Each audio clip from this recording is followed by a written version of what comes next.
নমস্কার বন্ধুগণ। 2024 সাল মিথুন রাশির জাতক বা জাতিকাদের কেমন যাবে চলুন জেনে নিই। এই বছরটি মানে 2024 সালটি মিথুন রাশির জাতক বা জাতিকাদের ক্ষেত্রে মোটামুটি চলবে। প্রথম দিকে মানে বছরের প্রথম দিকে আত্মীয় স্বজন ও বন্ধুবান্ধবের সাহায্য আপনারা পাবেন। এছাড়াও তাদের সাহায্যে বিশেষ লাভ এবং অর্থ লাভ হতে পারে।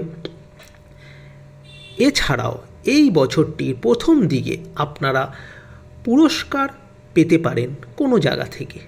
তাছাড়া আপনাদের কিছু কিছু জায়গা থেকে আর্থিক উন্নতিও হতে পারে বা অর্থ আসার যোগ প্রবলভাবে রয়েছে। কিন্তু বছরের মাঝখানের পর থেকে আপনাদের কিছু অর্থ নষ্ট হতে পারে। শেয়ার বাজার বা লটারি থেকে আপনারা দূরে থাকুন। তাহলে আজকে এ পর্যন্তই। নমস্কার।